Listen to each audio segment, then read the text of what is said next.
Hop, donc c'est reparti, je suis toujours à Digne-les-Bains, donc toujours avec Maggie Leuten, qu'on a vu tout à l'heure en... Un peu plus réveillé que toi. donc, De Namur. donc voilà, accompagné des membres de Morgulbul pour le groupe The Prize, donc Yvan Rouni à la basse, oui, présent, Christophe Godin à la guitare, et Aurélien Ouzoulias à la batterie. Aka, Maggie et son orchestre. classe. Il y a un black bloc qui s'est glissé dans l'interview. C'est la chose, c'est la chose. Je me disais, je le voyais pas dans l'écran, il rentrait pas dans le cadrage. Donc The Prize, alors déjà merci d'avoir choisi un titre un nom de groupe plus simple que Morgulbul. Oh, ça va. Alors ça se traduirait par le prix. Quel sens donnez-vous à... Ah non. D'accord. Si c'est pour dire Le des prix, ce serait avec un C et avec le Z, en fait, c'est la récompense, le trophée. Parce qu'en fait, l'idée derrière tout ça, c'est que c'est pour nous aussi une récompense de jouer tous ensemble. D'accord. Et donc, c'est un peu là-dessus qu'on s'est projeté dans la signification d'un nom de groupe qui satisferait un petit peu tout le monde. Et cela dit, une récompense, c'est un prix aussi.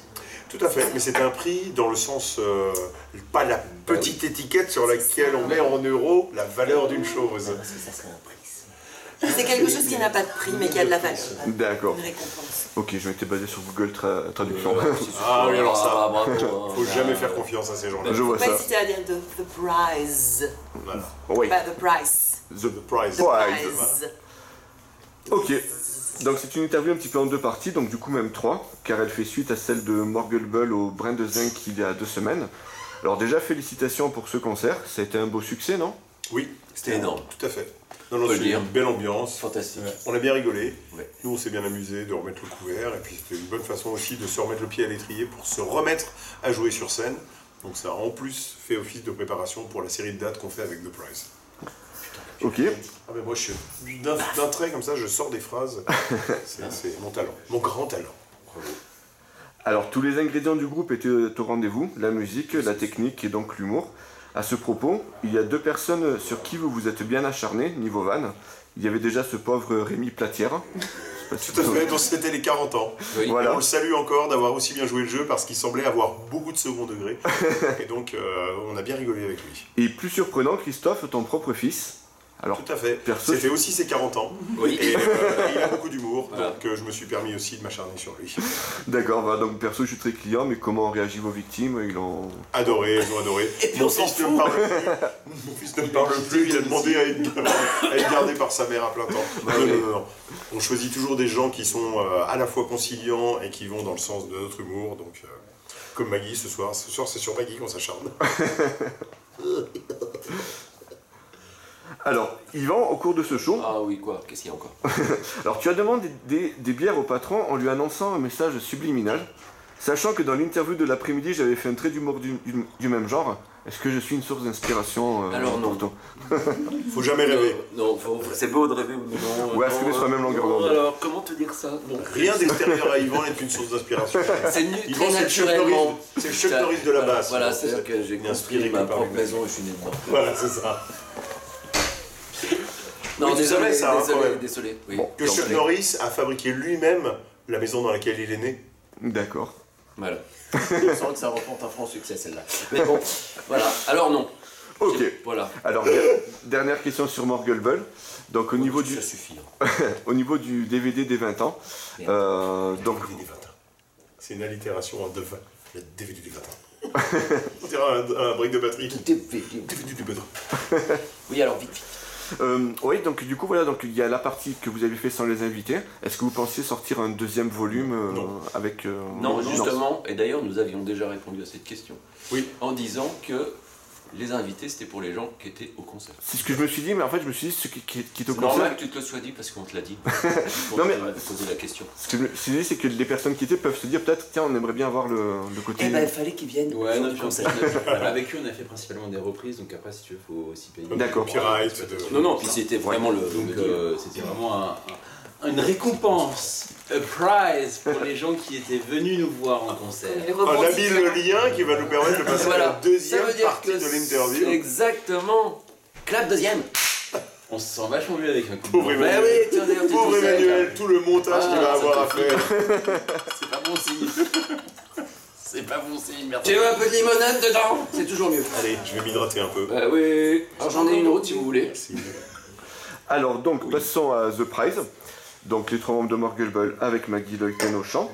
Donc je me suis procuré votre CD au stand. Oui. Et ma réaction à chaud est que le style est plutôt hard rock avec majoritairement des sonorités grunge ou hard rock US. Est-ce que cela vous semble juste? Oui, ça fait partie, en fait, à notre goût. C'est difficile d'ailleurs de mettre obligatoirement un label, vraiment un style particulier, parce que déjà on est 4 personnes avec des influences diverses et variées. Et puis on est parti dans cette idée de ne pas se donner de limites, mais qu'il y ait de la cohérence et de la cohésion à l'intérieur de la setlist. Donc on retrouve des ingrédients comme les arrangements de voix, le son basse-batterie typique d'Yvan et d'Aurel, un son de guitare, une voix, et en ayant vraiment la possibilité d'aller un peu dans toutes les directions sans se dire on doit être un groupe de métal, de hard rock, de quoi que ce soit. Et puis en plus on cherche pas spécialement le son métal ou le son hard rock, c'est-à-dire qu'on a un son qu'on apprécie chacun individuellement, on se mélange, on essaie d'avoir un son de groupe qui nous permet de jouer un peu tout ça justement aussi. Donc ça fait le lien avec tous ces styles et c'est ce qui donne je pense aussi une identité, un petit peu la personnalité de ce truc quoi. D'accord. Et puis juste pour compléter, ce qui est intéressant dans ce groupe, c'est qu'il y a 2 quadras et 2 quinquas. Et je pense qu'il y a aussi justement ce côté old school et à la fois moderne qui est un peu un mélange des influences des 2 générations. Je trouve ça intéressant. Génération grunge, hard rock US. Tout à fait. Effectivement, oui. Alors, je suis pas la moitié d'un con, hein, t'as vu? Il y en a là-dedans. J'ai jamais dit ça. Alors, j'ai noté aussi que la technique n'est pas particulièrement mise en avant, mais sachant que les choses qui paraissent simples ne le sont pas forcément les plus évidentes à interpréter, est-ce que cet album a-t-il été plus compliqué à réaliser que certains de vos autres En enregistrements? tout cas, il est moins compliqué de ta question. Oui, D'ailleurs, tu devrais faire des questions comme ça. Ta question a été enregistrée en studio. T'as quand même du mal à te relire. Oui, c'est vrai. La question. Non, mais c'est marrant que, moi, il y a quelqu'un qui est venu me voir justement par un des concerts là, il y a pas longtemps qui disait ouais quand j'écoute l'album en fait ça demande plusieurs écoutes et une écoute assez attentive parce que les choses sont pas spécialement évidentes sur tous les titres au premier abord et effectivement on peut trouver des fois une certaine complexité finalement dans la composition. Mais après, nous, cette complexité-là, je crois pas que c'est quelque chose qu'on ait voulu spécialement faire comme ça, c'est venu naturellement. En fait, je pense que c'est ce mélange justement d'influences et de diverses horizons qui font que ça sonne comme ça, un petit peu presque prog, sans l'être en fait, sans le vouloir. C'est ce qu'on m'a dit moi il y a pas longtemps. Ouais, c'est vraiment ça. On a clairement pas voulu faire du prog, mais on a tous baigné dans le prog et par défaut, en fait, sans le vouloir, comme tu dis, on retrouve des éléments de prog. Il n'y a pas une recherche particulière, se dire on va faire quelque chose de technique c'est pas l'idée, et utiliser la technique, ça n'a jamais été notre démarche d'ailleurs, mais voilà, la question ne se pose pas en fait. Par contre, pour rebondir sur ta question, il y a eu un gros travail sur les arrangements, sur les sons. D'accord. Et en l'occurrence, à la différence d'un Morgulbull, l'idée là, c'est pas de faire un truc qui puisse être des fois tape à l'œil en termes de virtuosité, mais qui demande néanmoins beaucoup de travail parce qu'il faut déjà apprendre à laisser de la place pour la voix. Donc Yvan, Aurel et moi, on ne sonne pas du tout de la même façon qu'on aurait sonné sur un album instrumental. Donc il y a eu en studio quand même un vrai boulot sur les arrangements, la répartition des masses sonores, les textures, je me bave dessus, etc. Non, mais c'est vrai qu'il a fallu se réinventer un peu. de lèvres. Mais c'était aussi le challenge, c'est-à-dire que justement l'idée, c'était pas de faire un album de Morgulbull avec du chant, ça on l'a déjà évoqué, mais c'était qu'il y ait une vraie identité sonore. Donc on a passé quand même pas mal de temps et puis bon, à chercher des sons, mais la musique est pas la même du tout non plus, de toute façon. Et ne s'interprète pas pareil d'ailleurs. Ne s'interprète pas de façon. Après, il y a d'un point de vue, complexité, difficulté à jouer, les rôles sont pas les mêmes. Nous on fait des voix, il y a beaucoup plus de choses, il y a beaucoup plus de matière et finalement c'est très exigeant. C'est un répertoire qui est assez exigeant. Sportif. Ouais. Plus qu'il n'y paraît à l'écoute. D'accord. Alors, je m'attendais à quelque chose de plus sérieux que Morgulbull, mais à l'ouverture du livret, dès la première page, je tombe sur une idiotie. Vous avez imprimé les paroles de Funhouse à l'envers. Attention. Ah d'accord. Alors si c'est pas un gag. Comment s'appelle le titre? Funhouse Mirror. Que veut dire mirror en anglais? Miroir, je me suis posé la question. Quand tu te regardes dans le miroir, est-ce que tu es droitier si tu es droitier? Ouh là là, ça va chercher loin là. Quand tu es droitier, tu te regardes dans le miroir, tu es gaucher. D'accord. Et en fait, les paroles, pour pouvoir les comprendre, il faut les regarder dans un miroir. D'accord, il n'y avait aucun sens de pas gag. drôle à la base. Non, c'était pas drôle du tout. Celui qui a rigolé, Voilà. On n'est pas des rigolos, d'accord? Tu nous as mis une belle ambiance de merde. Merci. Non, mais Wow. et pour être plus sérieux, c'est un trick, c'est un truc rigolo dans le sens où on s'est dit, bah tiens, ce serait amusant D'accord. qu'il y ait effectivement l'écriture du texte à l'envers pour que les gens fassent le lien. Et puis après, chacun des textes est accompagné de quelque chose qui le personnalise. C'est-à-dire qu'en fait, les petits tableaux qui ont été réalisés sont des tableaux qui mettent en valeur le texte. Et donc, l'idée d'avoir Funhouse Mirror avec le texte écrit à l'envers, c'était une petite idée comme ça, d'être en relation avec le texte lui-même. Puis ce qui est bien aussi, c'est que chacun a une perception différente. Certains vont dire, c'est quoi cette idiotie? Oups. Non, mais... D'autres, non, mais c'est bien justement, parce que chacun le voit différemment. D'autres vont faire, oh là là, c'est complexe, il faut mettre un miroir pour comprendre le texte. Et d'autres puis, vont dire, tiens, c'est en quel d'autres vont dire, oui, c'est ça, vont pas reconnaître. Ouais. D'autres vont même pas remarquer.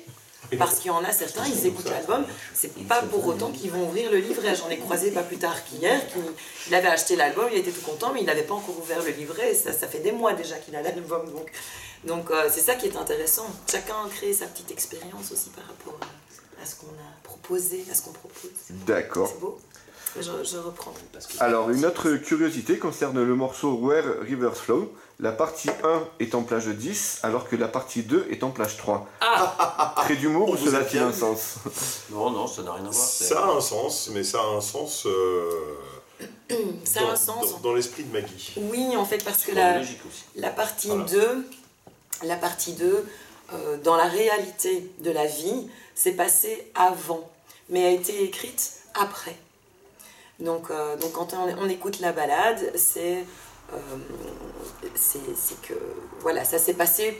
Si on regarde un petit peu l'histoire, mais je ne vais pas vous expliquer de quoi ça parle, parce que chacun à nouveau va faire sa petite expérience. Mais en tout cas, oui, dans la chronologie de la réalité, c'est l'inverse. D'accord. Mais elle a été écrite dans l'autre sens. Tu suis Eric? Et je trouvais que c'était intéressant de le mettre tel quel sur l'album. Ça a plus de sens. C'est un peu comme les Star Wars avec la prélogie qui est sortie après. Exactement. Ok.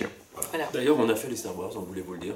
C'est nous. Voilà. Il y a D'accord. aussi une histoire Marc de cohérence, Vador. de la dynamique de l'album, si tu veux. Ouais. Dans le sens où, même si les histoires se complémentent dans un certain sens, dans la dynamique du disque, on n'avait pas spécialement forcément envie, l'obligation de les mettre à la suite. En fait. Oui, tout à fait, ouais.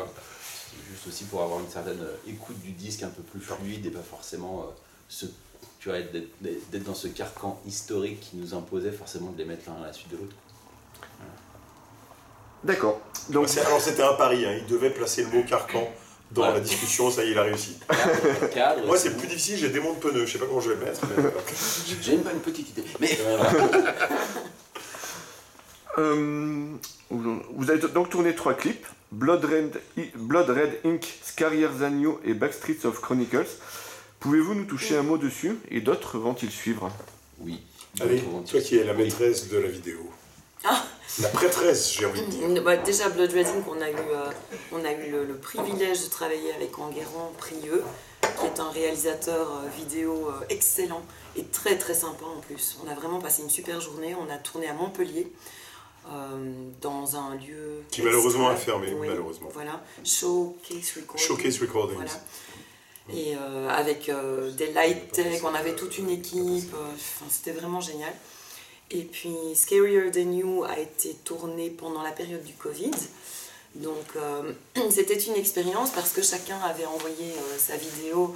Et puis j'ai fait un montage avec Ce que tu avec avais. ce que j'avais. C'est-à-dire que même les qualités de vidéo n'étaient pas les mêmes, il y avait du grain, il y avait une poussière pour l'anecdote. Mais ça a fait tout le... Oui, il y avait une poussière sur l'objectif de Christophe. Et par exemple, celle d'Yvan, c'était une qualité nickel. Toi, il y avait la batterie, donc il fallait que je recale un petit peu. Donc en fait, au final, c'est devenu... quand on a des ingrédients, on ne sait pas quoi en faire, ça t'oblige à être créatif. Ou alors tu laisses tomber. Et voilà, donc je suis assez contente du résultat. Ouais, elle a fait un boulot dans Bravo. Aussi, qui a été fait par Mathilda. Merci. Et puis j'ai eu de chouettes conseils qualité au niveau technique d'un ami qui s'appelle Rob Koda et qui a été un petit peu derrière pour renforcer ce que j'avais fait techniquement. Donc ça c'est vraiment bien aussi d'avoir des amis et des compétences un peu qui nous entourent. Et le puis, Backstreet avec Matt. Voilà, Backstreet Chronicles avec Matt Ninat. et quelques petites scènes ajoutées. Puis attention, en partenariat aussi avec Intéressantes. Savarez et en Voilà, partenariat avec donc, une salle de concert d'Almas qui s'appelle Château Rouge et qui a un petit studio qui s'appelle le Scope. Et en fait, tout ça, c'est une espèce de collaboration tripartite qui nous a permis de faire un super clip avec un beau niveau technique de réalisation, sur lequel ensuite nous on a eu la main aussi pour la finalisation du clip. Donc on est vraiment très contents, c'est 3 univers totalement différents, parce que justement créés de façon différente. D'accord. Et le quatrième sortira bientôt. Voilà. On peut déjà annoncer le titre. On peut annoncer le titre, mais on ne vous dira annoncer rien le de titre. plus. Funhouse Mirror. Alors attention, Justement. le texte est écrit à l'envers. Ce Et la n'est pas vidéo une est à blague. l'envers. Ce n'est pas Tout une est à blague et l'envers. c'est Tout pas à drôle. l'envers. C'est vrai. Et d'ailleurs, il s'appelle pas Funhouse Mirror, il s'appelle Funhouse Mirror. du petit argent. Et le quatrième C'est de sera l'argent encore français, très ça différent. bouge. Je pense que c'est ce qui nous plaît dans The Price, c'est qu'on n'a pas forcément, comme on disait tout à l'heure par rapport à la musique, on n'a pas envie de se mettre des limites ou de se sentir cloisonné dans quelque chose. Voilà, on part un peu où on veut et ça reste du nous. Donc, et je suis convaincue que le cinquième sera encore très bien. Convaincue. Un cinquième, toujours extrait du premier album, du coup? Oui, Oui, d'accord. il y a Oui, encore bien beaucoup de sûr. choses à défendre et à faire vivre parce qu'aujourd'hui les clips vidéo font vivre Tout à fait. les chansons beaucoup plus longtemps. Ouais, tout passe par l'image, de toute façon. Et puis on a beaucoup de plaisir à le faire aussi, donc on va le faire. Et on se découvre petit à petit le plaisir de faire soi-même certaines choses pour garder du contrôle, mais aussi s'éclater sur la façon de définir l'image du groupe. Donc c'est très important pour nous aussi, l'indépendance. Comme les Corses.